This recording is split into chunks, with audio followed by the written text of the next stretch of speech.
they were taking on water, y'all were sinking. Bonjour les petits loups, Yep mes Tazou, bienvenue, welcome avec Taskiller 85, j'espère que tout le monde va bien.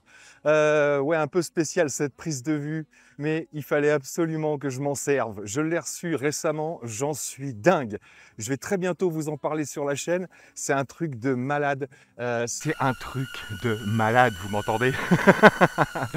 Donc aujourd'hui, je ne suis pas là pour vous parler de ça parce que je le teste, simplement.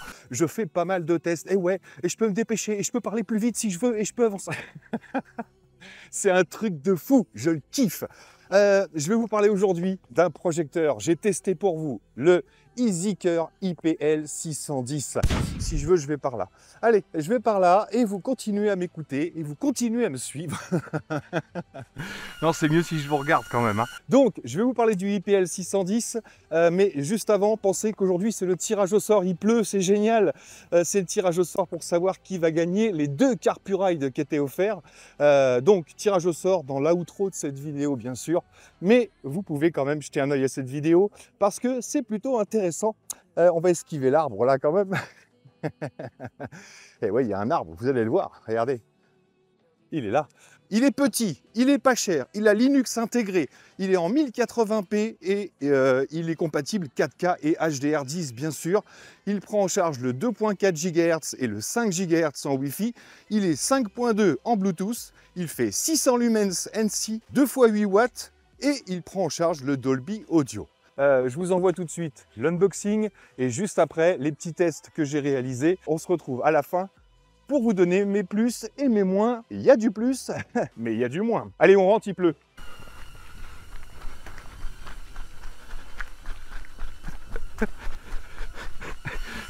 Je sais, je cours comme une merde. Donc voilà ce petit EasyCare IPL 610, donc Wi-Fi, Netflix, LED projector. Donc ça c'est plutôt sympa. Et on voit qu'on a Netflix, YouTube, Prime Video et qu'il fait Dolby Audio. Donc vérifions tout ça ensemble. On a quelques petites indications au départ, comment le brancher et comment faire le focus. On a une grosse boîte d'accessoires, donc on a une petite notice User Manual, apparemment c'est tout en anglais. Un câble d'alimentation, je vais tout de suite le déballer. Donc 1 mètre pour la prise d'alimentation, un gros transfo qui a aussi une belle petite longueur de câble. Apparemment ça j'aime bien, vous le savez, ça permet de les installer plus facilement. 1,30 m de longueur de câble. Une sortie de 19 volts, 6 ampères 32 et jusqu'à 120 watts. On vérifiera, mais ça a l'air de consommer pas mal. Un câble HDMI, comme souvent avec les projecteurs. Et enfin, la petite télécommande. On a des raccourcis Netflix, YouTube, Prime Video, home, retour, navigation, info, on a un petit peu tout. 2 piles LR03 pour la faire fonctionner. Et voici notre petit EasyCare IPL 610. Plutôt bien fini, tout petit, très compact. On a 4 petits pieds antidérapants avec une fixation ici, soit pour le fixer au plafond directement, soit pour le mettre sur un trépied. La ventilation, 2 haut-parleurs. Donc la lentille scellée avec la petite protection. Dessus, un bouton de mise en route simplement, le logo de la marque. Et sur l'arrière, on a l'alimentation en DC pour le transfo, bien sûr. Une prise USB, un HDMI. Ici, on a la petite cellule pour la télécommande. Donc on aura une cellule sur l'avant. Et je ne sais pas si celle-ci c'est pour la télécommande ou si c'est pour le cadrage automatique. On verra ça ensemble. Et bien sûr, une petite sortie son ou casque si vous voulez brancher sur un auxiliaire. Bon, bah écoutez, plutôt bien fini. On a du tissu sur le côté. Il mesure 17 cm par 12 cm et demi sur 20 cm de haut. Et un poids total de 1,796 kg. Donc un poids léger dans le monde des projecteurs. Donc voilà, première mise en route de l'appareil, vous tomberez sur ce petit écran où il va falloir régler votre focus vous-même, faisant haut ou bas, pour avoir une image nette. Donc là, je précise que je suis au plus proche de l'écran, je suis à 1,20 m, donc je ne vous donne pas la diagonale puisque pour l'instant on n'a pas les contours, mais on est au plus proche pour le focus, donc vous ne pourrez pas être plus près que 1,20 m pour avoir une image nette. Et je précise que pour l'instant on est en plein jour avec les baies ouvertes, donc là forcément à 1,20 m, c'est très lisible. Donc là, on est maintenant à 5,80 m de l'écran et donc c'est le maximum de réglage du focus. Donc après, avec le ratio d'image, vous pourrez calculer jusqu'à combien de taille d'écran on va pouvoir aller. On va voir ça tout de suite en le mettant à une distance un petit peu plus raisonnable. Au niveau de la consommation, on est actuellement à 100 watts, 101 watts. Donc voilà ce que vous trouvez au départ. Donc ça, c'est pour le positionnement de l'appareil selon s'il est au plafond ou autre. Ensuite, on va choisir le langage préféré. On va sélectionner la région. J'accepte. On va activer le réseau Wi-Fi. Donc on est toujours en pleine lumière hein, pour l'instant. Tiens, je vais même allumer la lumière qui est devant l'écran. Ça, c'est la pire qui soit pour du LCD. Donc je précise qu'il est donné pour du 600 lumens NC. Donc on va voir ce que ça donne. Bon, c'est vrai que pour l'instant, c'est à peu près respecté. Démarrer Netflix, oui. Donc voilà ce que ça donne en plein jour avec 600 NC lumens. Donc pour l'instant, on va ressortir et on va aller finir la configuration. Donc j'appuie sur le bouton Home de la télécommande ici. Et voilà, on est sur le menu principal. Donc comme vous le voyez, c'est à peu près, ça ressemble à de l'Android TV, mais ce n'est pas de l'Android TV, c'est du Linux. On va avoir pas mal d'applications, YouTube, YouTube Kids, Prime Video, Netflix. Alors ça, c'est pas Apple Store, hein, c'est le magasin d'applications. Donc on va faire un petit peu le noir et on va voir ce que ça donne. Donc voilà, je suis à 3,65 m de mon écran qui mesure 3,40 m pour le remplir entièrement. Donc on a un rapport de 1,07, 1,1 à peu près. Donc bon rapport de projection. Donc là, je précise que cette petite touche là dont je vous parlais tout à l'heure, la rouge, regardez, j'appuie. On n'a pas de focus automatique sur ce projecteur, c'est à vous de le régler. Donc soit vous maintenez ici pour régler votre focus, soit vous faites du point par point. Et c'est vrai que c'est assez précis. Vous voyez, je dirige vers l'écran et ça fonctionne. Donc le projecteur reçoit quand même pas mal les informations. Et donc on a les applications ici, c'est l'écran sur lequel nous sommes. On a les réglages bien sûr, donc les réglages de base, configuration de l'heure, etc., etc. Le mode image, donc on va pouvoir régler entre standard, personnalisé, cinéma, sport et vif. Donc luminosité, contraste, saturation, teinte, acuité, gamma, température de couleur. Et le zoom ici pour pouvoir réduire son écran. Tac, si vous avez besoin jusqu'à 70%. Et donc tous ces réglages-là, vous n'y avez accès que quand vous êtes en personnalisé, j'imagine. Voilà. Je vais éteindre la lumière de derrière. Et là, on sera dans le noir total. Tac! Donc ensuite, on a l'audio. Donc l'audio, on a le style sonore. Pareil, standard, vif, sport, etc. On va rester sur standard. On va pouvoir régler les basses, les aigus, l'ambiance sonore. Ah, ça va être intéressant de tester. Mode de sortie numérique, si vous avez branché une sortie auxiliaire. Ensuite, le réseau. On va avoir la clé de voûte ici réglable. Donc, soit vous mettez en automatique pour le réglage, soit vous laissez en manuel. Donc, correction des 4 côtés. Ça, c'est simplement pour pivoter l'écran de gauche à droite. Soit vous pouvez faire la correction en 4 points, bien évidemment. Donc là, je l'ai fait juste avant. Et vous voyez, j'ai cadré pour qu'on soit à peu près sur le maximum de l'écran. Allez, on va mettre en automatique ici. Et on va bouger le projecteur pour voir ce qui se passe. J'ai pas forcément de mise au point. Pas de réglage de clé de voûte. Donc pas de correction automatique sur les côtés. Est-ce qu'on a une correction automatique sur le haut et le bas? Oui. On a une correction automatique sur le haut et le bas. Ça, c'est plutôt pas mal. Il s'ajuste un petit peu. OK. Ensuite, on a la projection. Ça, vous le savez, on l'a vu tout à l'heure ensemble. Et ensuite, les réglages du Bluetooth. Donc, vous savez comment ça fonctionne. Et à propos, pour la version du firmware, bien sûr. Donc voilà pour le menu réglage. Et ensuite, on a contribution. C'est simplement les entrées HDMI, USB ou Home. Donc bien sûr, si cette interface Linux ne vous convient pas, libre à vous de brancher un petit Fire Stick TV ou Android TV dans l'USB pour avoir accès à tous vos programmes favoris. Donc au niveau de la fluidité, ça a l'air de bouger quand même correctement. Le firmware fonctionne pas trop mal. Allez, c'est parti, on va aller sur YouTube et on va tester le son et l'image, bien sûr, pendant qu'on y est. Donc ça répond plutôt pas mal. Alors on va mettre en 1080 puisqu'on ne pourra pas avoir de 4K avec cet appareil, vous le savez. Allez, on va mettre un peu de son.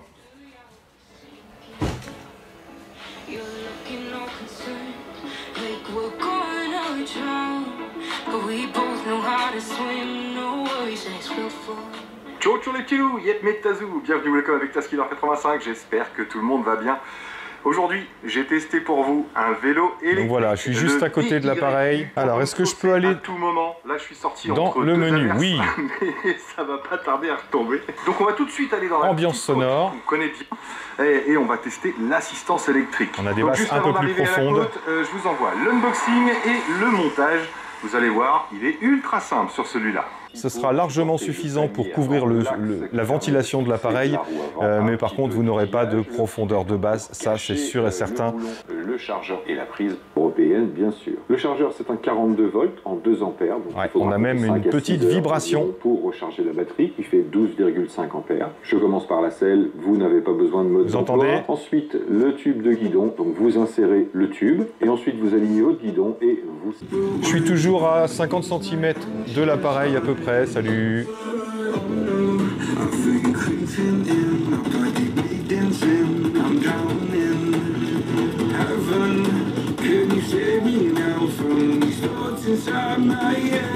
Bon, vous aurez compris, le son, c'est pas son point fort. Alors je vais vous montrer ce petit menu quand même des applications, voir ce que vous pourrez télécharger, puisque je vous le rappelle, si vous voulez Molotov par exemple, il vous faudra une clé Fire Stick ou autre, parce que vous ne pourrez pas le télécharger. Donc voilà, en ce qui concerne les applications disponibles, hop, vous avez quelques petits jeux, j'imagine, beaucoup de choses étrangers. Je sais pas si on aura quelque chose de français. Pour la musique, bah Vevo Deezer, le reste je connais pas trop. Encore quelques applications ici, pas beaucoup que je connaisse, bien sûr. Ah, on a du TikTok, quelques jeux, Tetris, etc. Voilà, donc voilà ce que vous avez dans le menu applications. Donc je retourne sur le menu maison et on va aller faire un tour sur Netflix. Tac, assez rapide hein, par contre, ça c'est pas mal. La navigation se fait plutôt bien aussi. Alors, est-ce qu'on a accès au menu? Oui, on a un menu image ici, on va voir si ça peut changer un petit peu. Alors on a l'HDR10, bonne nouvelle. Donc film, jeu, ah on a un mode jeu, économie d'énergie, là on voit un petit peu la modification de l'image, complètement. Donc là, on va rester en standard. Je vais couper le son pour les droits d'auteur, pour pas être embêté. Et vous voyez, la qualité de l'image, c'est carrément correct pour du 1080p. Surtout qu'on parle là d'un appareil à moins de 300 € et même aux alentours des 220 €. Donc bah oui, ça reste carrément correct, surtout pour la taille de l'écran qu'on peut obtenir. À ce niveau-là, c'est pas décevant. Les noirs sont assez profonds. Allez, on va essayer de caster le smartphone sur l'écran. Donc on va aller sur Screencast. Et ici, je vais simplement faire Share Smart View. Voilà. Je choisis le EasyCare. Et c'est parti, la connexion est demandée. Tac, 10 secondes à peu près pour se connecter. Derrière, par exemple, un surveillé ou un animal de compagnie, vous pouvez à tout moment placer la caméra de cette façon-là, de façon à pouvoir surveiller ce qui se passe. Pareil, si vous avez un contrôle, par exemple, et que vous voulez des preuves... Allez, c'est parti, on est sur Opération 0, un FPS. Donc là, c'est le meilleur moyen de voir s'il y a de la latence. Donc les images restent correctes, hein. On est vraiment sur du 1080p. Donc c'est pas ouf, mais c'est plutôt pas mal pour une taille d'écran de 3,40 m. Et au niveau latence, qu'est-ce que ça donne? Est-ce que vous voyez ma manette ici? Regardez. C'est plutôt pas mal. Ah, c'est plutôt pas mal du tout. Alors par contre, faut pas être trop près là, hein, parce que 3,40 m de diagonale en FPS, il n'y a rien de tel. Allez, on va se faire défoncer. Un petit sniper là.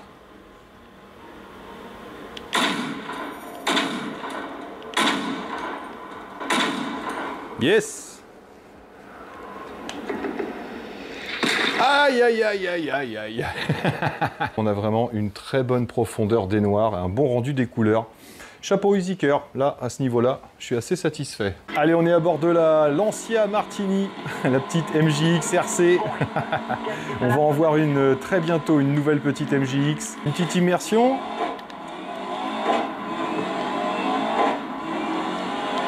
Donc top, hein, au niveau immersion, vous l'aurez compris de toute façon. Les jeux de voiture sur projecteur. Là, il n'y a plus un bruit, je m'approche de l'appareil pour que vous écoutiez la ventilation.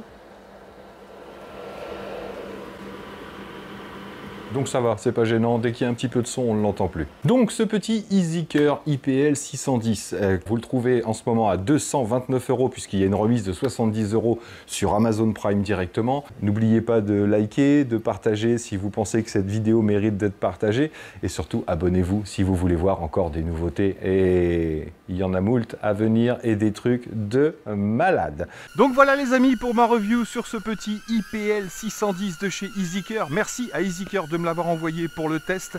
Alors, mes plus, mes moins, les plus, le rapport de 1/1, 600 lumens pour un appareil à ce prix-là, c'est correct, même s'il va falloir regarder quand il fait sombre, parce qu'en plein jour ou avec de la lumière, c'est plus compliqué. Son prix, ça c'est top, c'est vraiment un gros plus. Les images, il a vraiment des super belles images pour un 1080p et toujours pour un appareil à ce prix-là. Les couleurs sont super jolies, elles sont bien rendues.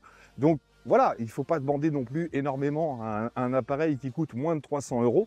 Mais franchement, je suis plutôt vraiment satisfait de ce petit engin.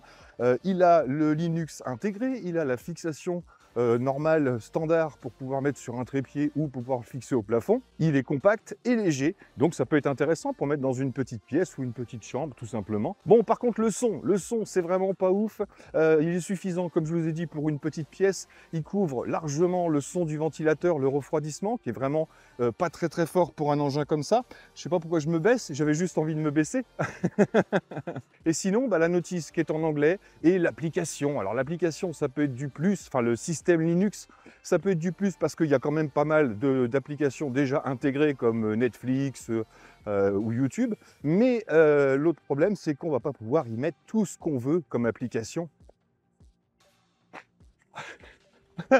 Quel kiff. Donc voilà les amis, encore une fois, faites-vous votre propre petite idée sur ce petit engin par rapport à ce que je vous en ai montré. C'est pas un truc de malade, mais c'est vraiment un truc pas très cher. Donc si vous voulez un petit projecteur, premier prix qui fonctionne plutôt bien, écoutez, c'est pas mal. Ça reste vraiment pas mal du tout. Donc voilà les amis, merci à tous d'avoir suivi. J'espère que cette petite vidéo et cette prise de vue vous aura plu. Moi perso, je kiffe. Allez, on esquive l'arbre. Wow, vous allez voir, il est ouf cet arbre. Il est là. On traverse la route? Allez, on traverse la route. Donc très bientôt, je vous parle de lui là. C'est un taré, c'est un malade ce truc. Je vous en parle très vite. La semaine prochaine, j'espère. Et puis, on se retrouve bien sûr pour une prochaine vidéo. Allez, merci à tous d'avoir suivi. Merci encore à vous d'être là. Et moi là-dessus, il ne me reste plus qu'à vous dire surtout, portez-vous bien, prenez soin de vous et des autres. Et à très bientôt dans mes vidéos. Allez, ciao, ciao. Vite, on rentre, il pleut.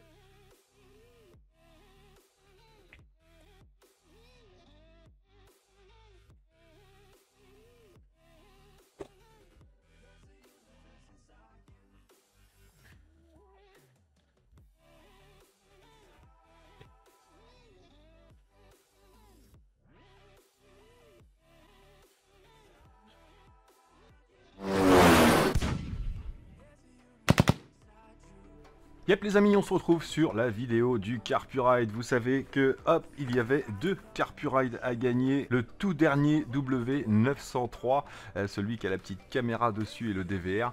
Donc il y avait 2 gagnants, bien sûr, c'est Carpuride qui vous enverra directement les 2 appareils aux 2 gagnants respectifs. Donc comme je vous l'avais expliqué, on va tirer un gagnant sur la vidéo du Carpuride. Il y a eu 237 commentaires, dont les miens comme d'habitude. Merci encore à tous de votre soutien et de votre participation. Donc c'est parti, je vais prendre le lien de cette vidéo et toujours on va aller sur commentpicker.com. Ici je ne filtre rien, 3 et 2 18 et je vais chercher les commentaires. Donc il me trouve en tout et pour tout 209 commentaires, vous avez une chance sur 209. Donc c'est parti pour le premier gagnant de ce W903 dans 3 2 1, le W903 2, 1. Roulement de trompette. J'ai déjà fait trompette. Valérian Guichard. Je suis un cousin de Daniel. On te l'a déjà fait celle-là. Hein.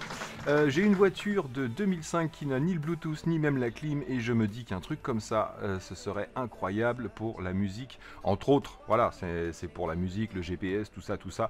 Eh bien écoute, Valérian, je te félicite, tu as gagné un Carpuride. Donc, tu me mets un commentaire sous cette vidéo-là, la vidéo du petit EasyCeur, et on se retrouve par mail. Envoie-moi un mail en même temps pour me donner tes coordonnées, tout ça, que je transmettrai à Carpuride. Donc on a tiré le gagnant sur la vidéo du Carpuride, maintenant on va tirer le deuxième gagnant sur la vidéo du DYQ C6, le petit vélo style hollandais un petit peu. Donc là pareil, vous avez été, il y a eu 156 commentaires encore une fois, dont les miens. Donc c'est parti. Merci à tous ceux qui ont joué le jeu. Il y en a certains, ça les saoule, les concours. Mais j'arrêterai pas de faire des concours. Si je peux vous faire plaisir, je le ferai. Donc, hop, 5 et 2. Oh là là, c'est de plus en plus compliqué. Je vais chercher les commentaires. Et là, sur cette vidéo, il me trouve 130. Vous avez une chance sur 130. C'est beaucoup mieux. Donc, c'est parti. Dans 3, 2, 1. Roulement de flutio. Seb, FPV67, PFAU, Sébastien. Bon, alors, pas mal ce vélo, mais si je comprends bien, tu as une fonction qui permet d'accélérer sans pédaler en restant bridé à 25 km/h. Pas mal. Ouais, c'est ça, t'as tout compris. Donc, pas autorisé en France, puisqu'il faut pas d'accélérateur. Mais tu peux le déconnecter, t'inquiète. Donc, félicitations à toi, Seb, FPV67, PAFAU, Sébastien, tout ça, tout ça. Pareil que pour Valérian, tu me mets un commentaire sous cette vidéo et un mail par la même occasion, et je t'enverrai le deuxième W903 envoyé directement par Carpuride. Donc voilà les amis pour ce tirage au sort. Très bientôt un nouveau concours, c'est sûr et certain. Désolé pour ceux que ça saoule, à la limite participez pas, et puis voilà. Donc voilà, merci à tous d'avoir suivi, merci encore de votre fidélité et de vos participations sur les concours, et puis on se retrouve très bientôt pour un nouveau. Allez, à plus.